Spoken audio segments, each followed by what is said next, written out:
Hai teman-teman, ketemu lagi sama saya Nikmatul Ula NIM 12300211040 dari Prodi S1 Pebidana semester 2 Universitas Nahdlatul Ulama Surabaya. Di video kali ini saya akan menjelaskan tentang pengaturan suhu tubuh untuk memenuhi tugas praktikum 2 Fisika Kesehatan yang diampu oleh Ibu Ima Kurnia Astuti STMT dan Bu Laila Turkusnul Rizki SST MPH.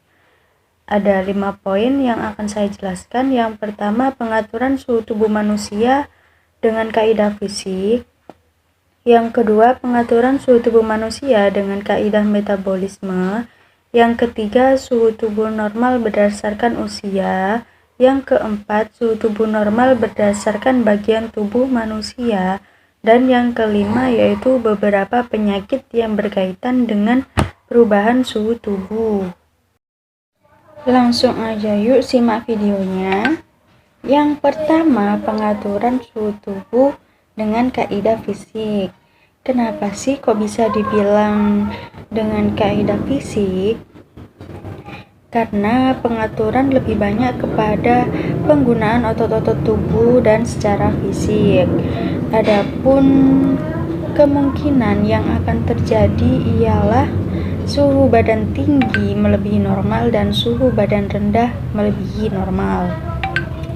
Apabila suhu badan tinggi, termoreseptor akan mentransfer suhu pada kulit.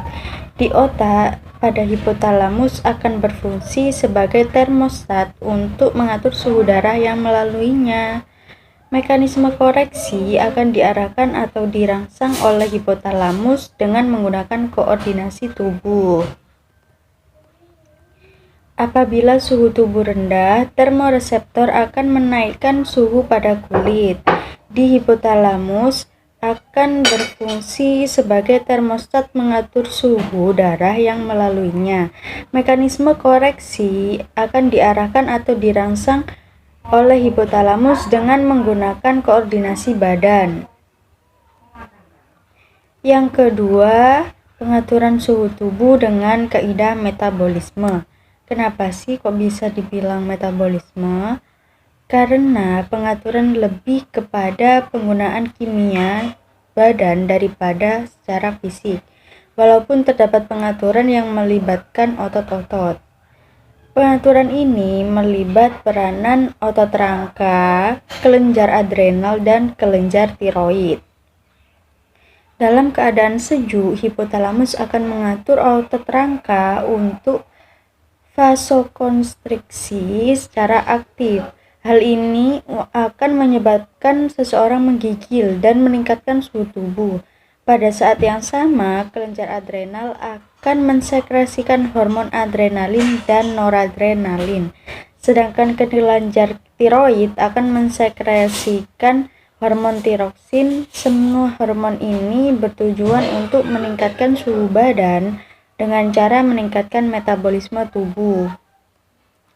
Dalam keadaan panas, aktivitas otot rangka akan berkurang. Begitu juga dengan sekresi hormon-hormon tertentu oleh kelenjar adrenal dan kelenjar tiroid akan berkurang. Baik, mari kita lanjut pada poin yang kedua, yaitu suhu tubuh normal berdasarkan usia. Sebelum lebih lanjut, di sini saya mau tanya nih sama teman-teman. Teman-teman udah tahu belum kalau termometer itu banyak jenisnya? Ya, memang banyak banget ya jenisnya. Yang pertama itu ada termometer raksa, kedua termometer elektronik, ketiga termometer sekali pakai, keempat termometer dot, kelima termometer telinga, keenam termometer dahi, dan yang ketujuh termometer arteri temporal. Teman-teman tahu nggak sih pengukuran suhu tubuh normal itu dipengaruhi oleh beberapa faktor? Yang pertama ada usia dan seks. Yang kedua waktu pengukuran. Biasanya suhu tubuh berada di titik paling rendah di pagi hari dan berada di titik paling tinggi di malam hari. Yang ketiga yaitu tingkat aktivitas yang tinggi atau rendah. Dan yang keempat, asupan mainan dan cairan. Yang kelima, untuk wanita, waktu siklus menstruasi juga berpengaruh loh. Dan yang terakhir, metode pengukuran seperti pada mulut, dubur, dan ketiak. Langsung aja yuk, bagaimana sih pengukuran suhu tubuh normal berdasarkan usia? Yang pertama, suhu tubuh normal bayi. Terkadang, bayi memiliki rentang suhu tubuh normal yang tinggi dibanding orang dewasa, khususnya saat melakukan pengecekan suhu tubuh melalui telinga dan ketiak. Hal ini lantaran bayi mempunyai area permukaan tubuh yang lebih luas dibanding orang dewasa. Tak hanya itu, tubuh bayi juga cenderung aktif secara metabolik, sehingga mampu menghasilkan panas. Mereka juga tidak banyak mengeluarkan keringat saat hangat. Kondisi tersebut rupanya tubuh mereka tengah mempertahankan panasnya. Tak heran, bayi menjadi lebih sulit menurunkan suhu panasnya saat demam. Normalnya, suhu tubuh normal bayi berusia 0-2 tahun berkisar 36,6 hingga 37 derajat Celcius. Akan tetapi, suhu tubuh bayi dapat meningkat terlebih saat si kecil tengah mengalami masa tumbuh gigi. Yang kedua, suhu tubuh normal pada anak-anak. Suhu tubuh normal anak-anak usia 3-10 tahun berkisar 35,5 sampai 37,5 derajat Celcius. Bisa dikatakan anak-anak sudah mulai mempunyai suhu tubuh yang sama dengan orang dewasa. Anak-anak dapat dikategorikan demam apabila suhu tubuh telah melebihi batas maksimal suhu normalnya. Yang ketiga, suhu tubuh normal dewasa. Suhu tubuh normal dewasa berkisar antara 36,5 derajat hingga 37,5 derajat Celcius. Sehingga saat suhu tubuh menunjukkan angka 38 derajat Celcius, maka bisa dikategorikan demam. Saat suhu tubuh mencapai 39,5 derajat Celcius, maka itu masuk ke dalam kategori demam tinggi. Dan suhu 41 derajat Celcius bisa dikatakan demam sangat tinggi. Lanjut ke poin yang keempat, yaitu suhu tubuh normal berdasarkan bagian tubuh manusia. Letak pengukuran suhu tubuh ada 4, yaitu yang pertama melalui mulut atau oral, yang kedua melalui dubur, yang ketiga melalui ketiak, dan yang keempat melalui telinga. Yang pertama melalui oral atau mulut. Pada usia 0-2 tahun normalnya 35,5 derajat sampai 37,5 derajat Celcius. Pada usia 3-10 tahun normalnya 35,5 sampai 37,5 derajat Celcius. Pada usia 11-65 tahun normalnya 36,4 sampai 37,6 derajat Celcius. Pada usia lebih dari 65 tahun normalnya 35,8 sampai 36,9 derajat Celcius. Yang kedua, letak pengukuran melalui rektal atau dubur.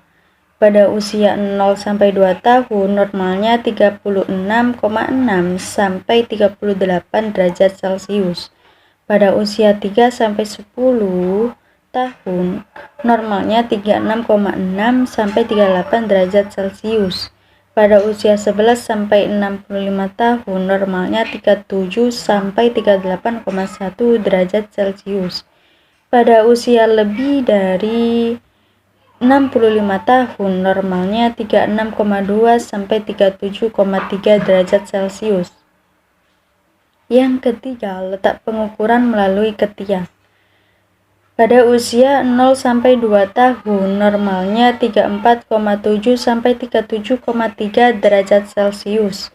Pada usia 3-10 tahun normalnya 35,5 sampai 36,7 derajat Celcius. Pada usia 11 sampai 65 tahun, normalnya 35,2 sampai 36,9 derajat Celcius. Dan pada usia lebih dari 65 tahun, normalnya 35,6 sampai 36,3 derajat Celcius. Yang terakhir, pengukuran melalui telinga. Pada usia 0,2 tahun, normalnya 36,4 sampai 38 derajat Celcius. Pada usia 3 sampai 10 tahun, normalnya 36,1 sampai 37,8 derajat Celcius. Pada usia 11 sampai 65 tahun, normalnya 35,9 sampai 37,6 derajat Celcius. Dan pada usia lebih dari 65 tahun, normalnya 35,8 sampai 37,5 derajat Celcius. Lanjut ke poin yang selanjutnya, yaitu poin yang kelima, beberapa penyakit yang berkaitan dengan perubahan suhu tubuh. Yang pertama, demam. Demam bisa terjadi disebabkan karena mekanisme pengeluaran panas tidak mampu untuk mempertahankan kecepatan pengeluaran. Lanjut pada poin yang terakhir, yaitu beberapa penyakit yang berkaitan dengan suhu tubuh. Yang pertama ada demam. Demam bisa terjadi disebabkan karena mekanisme pengeluaran panas tidak mampu untuk mempertahankan kecepatan pengeluaran kelebihan produksi panas, sehingga mengakibatkan suhu dalam tubuh menjadi tidak normal. Demam merupakan mekanisme pertahanan yang penting. Peningkatan dengan suhu sampai 39 derajat Celcius meningkatkan sistem imun tubuh. Demam juga merupakan bentuk pertarungan akibat infeksi karena virus menstimulasi interferon atau substansi yang bersifat melawan virus. Pola demam berbeda bergantung pada pirogen. Peningkatan dan penurunan jumlah pirogen berakibat puncak demam dan turun dalam waktu yang berbeda. Selama demam, metabolisme meningkat dan konsumsi oksigen bertambah. Metabolisme tubuh meningkat 7% untuk setiap derajat kenaikan suhu. Frekuensi jantung dan pernafasan meningkat untuk memenuhi kebutuhan metabolik tubuh terhadap nutrien.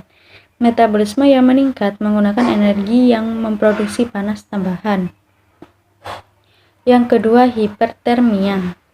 Hipertermia adalah peningkatan suhu tubuh sehubungan dengan ketidakmampuan tubuh untuk meningkatkan pengeluaran panas atau menurunkan produksi panas.